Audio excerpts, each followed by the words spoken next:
National Herald ప్రస్తుతం జాతీయ రాజకీయాల్ని కుదిపేస్తున్న అంశం. సార్వత్రిక ఎన్నికల్లో ఘోర పరాజయం నుంచి పూర్తిగా తేరుకొని కాంగ్రెస్కు ఊపిరాడకుండా చేస్తున్న వివాదం.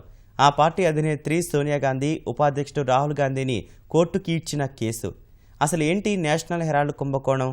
5 లక్షల పెట్టుబడితో సోనియా, రాహుల్ 5,000 కోట్లు సంపాదించారన్న ఆరోపణల్లో నిజమెంత? శనివారం న్యాయస్థానం బోనెక్కనున్న కాంగ్రెస్ అధ్యక్షురాలు, ఉపాధ్యక్షుడు భవిష్యత్ కార్యాచరణపై ఎలాంటి వ్యూహరచన చేస్తున్నారు?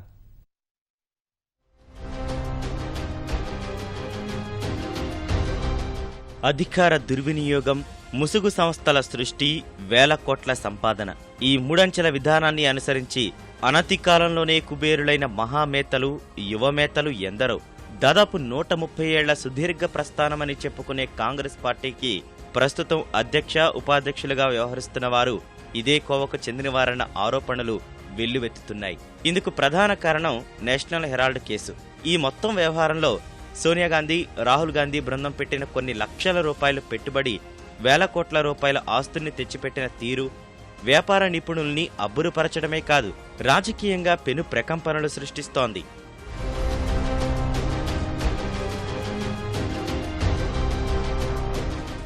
సోనియా, రాహుల్పై తీవ్రస్థాయిలో వస్తున్న అక్రమార్జన ఆరోపణలకు మూలం అసోసియేటెడ్ జర్నల్స్ లిమిటెడ్ సంస్థ.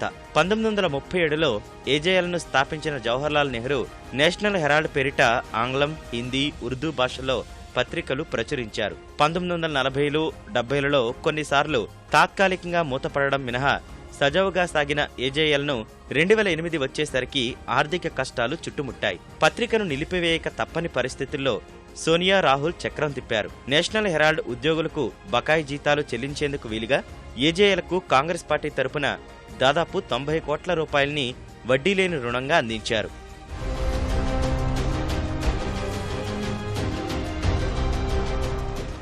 రాజకీయ కార్యకలాపాల కోసం సేకరించిన నిధుల్ని వాణిజ్య అవసరాలకివ్వడం చట్టరీత్యా నేరం. అయితే అవేవీ పట్టని సోనియా, రాహుల్ 2009లో మోతీలాల్ వోరా, ఆస్కార్ ఫెర్నాండెస్, సుమన్ దుబే, శామ్ పిట్రోడాతో కలిసి యంగ్ ఇండియన్ను స్థాపించారు.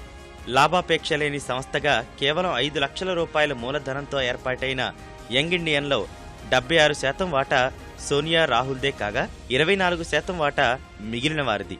కాంగ్రెస్కు 50 లక్షల రూపాయలు చెల్లించిన యంగ్ ఇండియన్ ఏజేఎల్కు ఆ పార్టీ ఇచ్చిన 90 కోట్ల రూపాయల రుణాన్ని తన పేరిట బదలాయించుకుంది. ఫలితంగా నేషనల్ హెరాల్డ్ పత్రికకు మాతృ సంస్థ అయిన ఏజేఎల్ సోనియా, రాహుల్ స్థాపించిన సంస్థకు 90 కోట్ల రూపాయల బాకీదారుగా మారింది.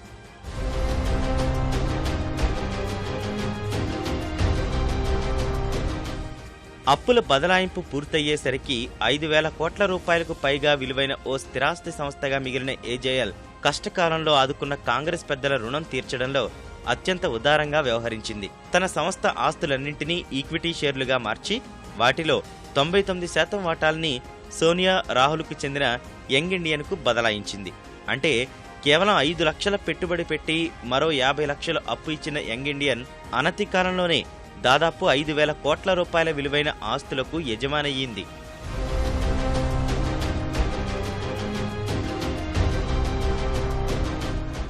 అప్పటి యూపీఏ ప్రభుత్వం తీసుకున్న మరో నిర్ణయము నేషనల్ హెరాల్డ్ వ్యవహారంలో సోనియా, రాహుల్ గూడుపుటానిపై అనుమానాల్ని రెట్టింపు చేసింది. లాభాపేక్ష లేని సంస్థను వాణిజ్య సంస్థగా మార్చుకోగల వెసులుబాటును 2013లో మన్మోహన్ ప్రభుత్వం చట్టబద్ధం చేసింది.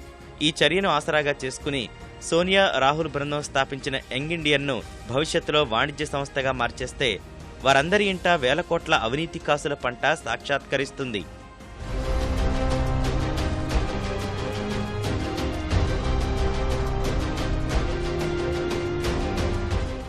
నేషనల్ హెరాల్డ్ వ్యవహారంలో అవినీతిపై ఎప్పటి నుంచో ఆరోపణలు చేస్తున్న రాజకీయ నేత, న్యాయవాది సుబ్రహ్మణ్య స్వామి 2013 జనవరిలో ఢిల్లీ న్యాయస్థానంలో కేసు దాఖలు చేశారు. మోసం, నిధుల దుర్వినియోగానికి పాల్పడ్డారన్న ఆరోపణలపై సోనియా, రాహుల్ తమ ముందు హాజరు కావాలని 2014 జూన్ 26న న్యాయస్థానం సమన్లు జారీ చేసింది. ఈ సమన్లు సహా కేసు విచారణను వ్యతిరేకిస్తూ సోనియా, రాహుల్ చేసిన న్యాయ పోరాటం ఫలించకపోగా వారిద్దరూ న్యాయస్థానం మెట్లెక్కక తప్పని పరిస్థితి ఏర్పడింది.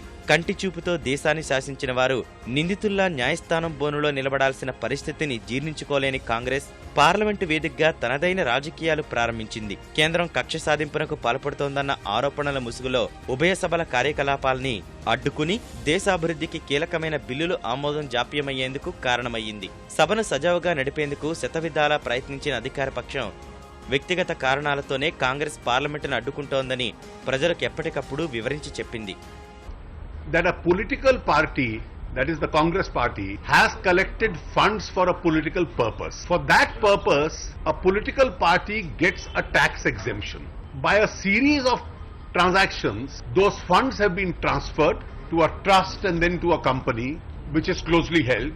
And that company today is an owner of real estate getting large amounts of rent, which is certainly not a political purpose. So funds collected for a political purpose are being used for a commercial activity. A private complaint has been filed. The government doesn't come into that private complaint at all. The court deemed it necessary to summon the accused. They have challenged those summons in the High Court. The High Court has dismissed their petition and therefore they have to face trial. They have a remedy to either challenge them further or to go to the trial court. But how does the parliament feature in this? The parliament doesn't normally decide guilt or innocence. National Herald రూపంలో పీకల్లోతు అవినీతి ఆరోపణల్లో కూరుకుపోయిన కాంగ్రెస్ పెద్దలు భవిష్యత్ కార్యాచరణపై కొద్ది రోజులుగా ముమ్మర కసరత్తు చేస్తున్నారు. ఈ కేసులో అరెస్ట్ అయ్యే పరిస్థితి ఏర్పడితే బెయిల్ కోసం దరఖాస్తు చేయకుండా నేరుగా జైలుకే వెళ్లాలని, తద్వారా ప్రజల్లో సానుభూతి పొందొచ్చన్నది సోనియా రాహుల్ ఆలోచనగా తెలిసింది. ఇలాంటి పరిస్థితుల మధ్య శనివారం ఢిల్లీ న్యాయస్థానంలో ఏం జరుగుతుంది, సోనియా రాహుల్ బృందం ఎలాంటి వాదనలు వినిపిస్తుందన్న అంశం సర్వత్రా ఆసక్తి రేకెత్తిస్తోంది.